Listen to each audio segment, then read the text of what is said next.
My name is Carson. Welcome to Thrifty Garage, a channel where we do everyday repairs, how-tos, and reviews. And in today's video, we're doing a review on some lighting. So a little bit big to fit in the frame here, but this is some 8-foot ceiling lighting, LED shop light. Let's go ahead and open this up and see what we got here.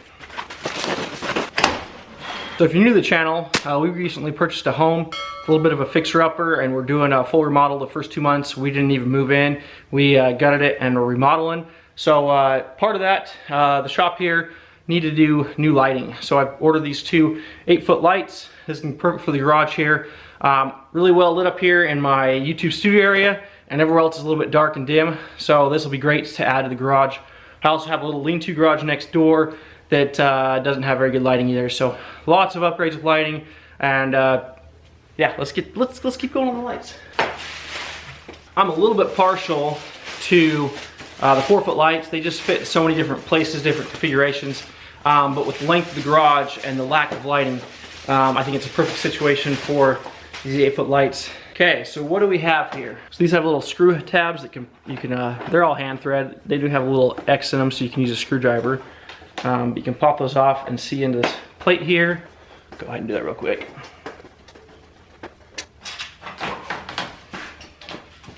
Okay, pretty simple setup here. Yeah, you can see in there.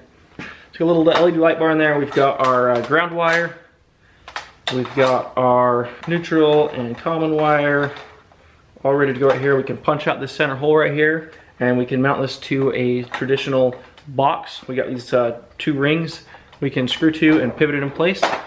And then we also have some additional holes so we can secure this in place. This will be really good. I have an open ceiling here, so yeah, it'll be really easy to install. Just screw right into the floor joists from above, and easy peasy. So this kit came with 2 of these. It also came with 6 wire nuts and 1, 2, 3, 4, 8 total brackets to mount into the ceiling with drywall anchors. We've also got a singular bracket, not sure what this is for, and then a install instruction manual. LED shop light 8-foot. So I was looking at these and I thought they looked a little bit familiar, and so I pulled out this Antilux light. Both can be ordered on Amazon, and sure enough, they look nearly identical. You can see the little crosshatch pattern there. This little cover is identically the same. They both mount the same. They've got the same twisty thing. This is a 4-foot light. We've got a separate install video on this in our apartment. Like I said, we've moved out of there, so we pulled this with us, haven't installed it yet. So I need to install this too. These came from the FaithSail store. So yeah, let's throw them up and give us some light here in the garage.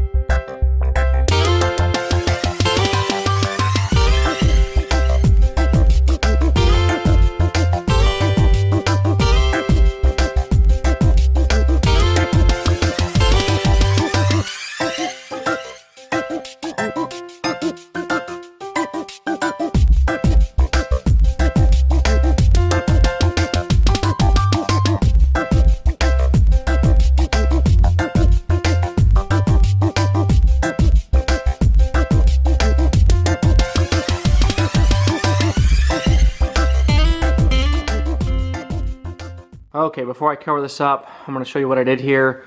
Everyone always gives me flack for not showing the wiring. And a little bit of a word of forewarning, this is how I'm doing it. This does not mean this is to code, and this does not mean this is safe. I'm just showing you what I did. So this light, really easy to install. I put a screw through the body here. There wasn't a hole there. Put a screw there, really secure. These are just drywall screws or whatever. Anyways, that hole was there, had a little dimple like that guy. Threw a screw in there, measured off this main beam, 18 1/4 inches, so we're all flush through here. What gave me that measurement is there's an outlet down there. So I wanted to be inside of the outlet, but I also wanted to be far enough from the beam that our light would kind of shine down and underneath the beam on the other side. So here's our wiring junction. You can see I've just pushed those wires up through here. They're coming up the top, and I'm going to wire these later. And then we keep coming down here. Could have threw another screw there, but there's one right there, so I wasn't too worried about it. And then we got this other screw on the end here that was a factory screw hole. I should mention I did have to pop out this guy, and there is some rough wires or rough metal in there, some sharp edges. So over here, this electrical box is powered by a switch. And so that I don't have to get a code inspector out here and check my electrical, what I'm going to do is actually run a Christmas light cable, what I use for our commercial Christmas lights, off of here, male plug. We'll run some blank wire over to this light, and we will wire this up. That will make this plug in, and we can always unplug that and re-unplug that back in. Again, this is switched, so with that plugged in, I can go over to the wall there, switch it on and off. It'll be really easy to use. Again, not saying that is code. This is just what I'm doing to avoid having to pull permit and get an inspection on this. We'll show you a little bit of the behind the scenes over here. Here's our lighting for the filming studio, and this is what I would consider semi-permanent, where I've got everything zip tied and nice, but it's certainly not a finished job. Again, this ceiling is not finished, so if I were doing a finished ceiling in here, totally do some different things, but I try to make this as clean as possible. But again, here we've got their plug-in electrical, which goes to a separate outlet, but here we've got mine. So this is just Christmas lights. If I unplug this, everything turns off, plug it back in, everything turns back on. The reason I'm okay doing this is because these are LED lights. If these were fluorescent, probably would be too much of a draw for this little tiny cable. But it works perfect here. We can do inline females and just run off to our wires. So we've got a male here, a female here. We've got a female here running off to this one. That female's running off to another light. We got another female here going off there. We got another one there, another one there. Hope this doesn't look too redneck or anything like that. Like I said, try to be semi-permanent, try to look clean and nice, but it serves a function. From down here below in the workspace, everything is nice and lit up, and that's the goal.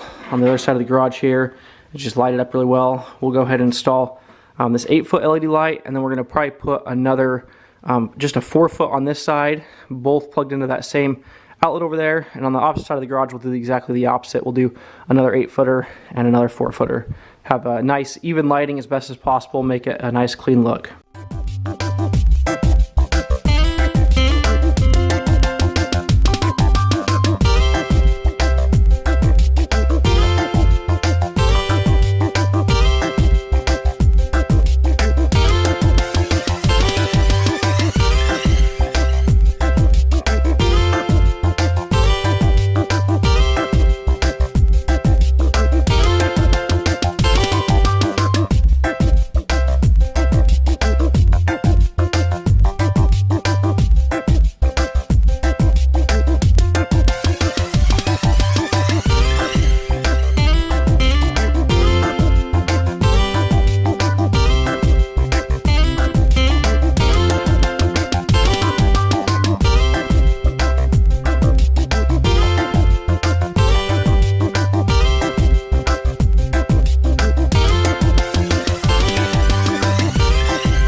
Okay, now time for this wiring.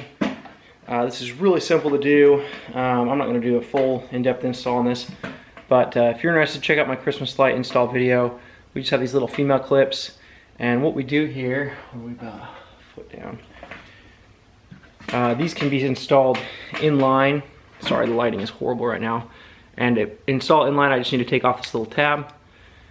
Pretty easy to install or to remove, and then find where we want it.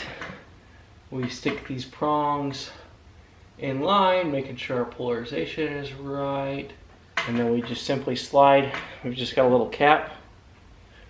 Sorry again, lighting is horrible. Install this little cap. Got these Nipex here, and I just slide that on. Now I've got a little female connector right there that I'll have right above where these wires are, and then I can just install a metal plug on these and they'll plug right in.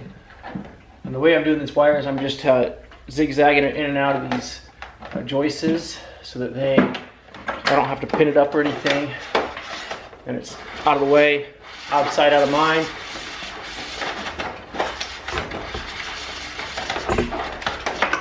Here's another look at that female piece.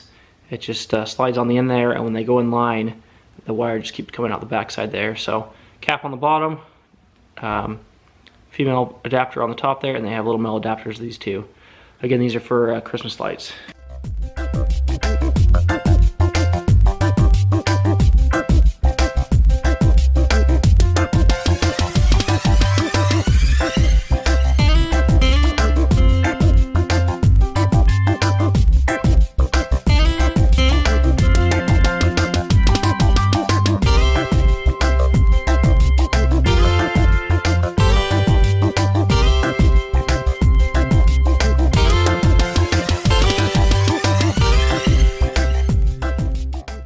Okay, we got this all wrapped up. Over here on the far end, we've got the 4-foot light, and then here's the 8-foot light, and here's my little extension cord. I'll go ahead and plug it in, and voila. I also hung this guy. We'll plug it in, and for those of you that are questioning, you know, the ground on these, this garage is an old garage. It does not have ground. So here I've got this little 2-prong to 3-prong adapter. And it's just the way it is.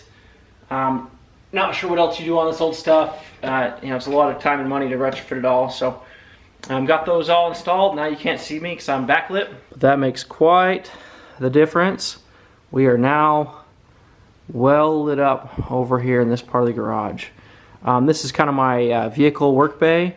So that'll be nice to be able to pull a vehicle in here and have light kind of on all sides, and that was part of the reason that I hung this light so far to this edge here, was to get light around the vehicle. I'm not as concerned about light being in the center. I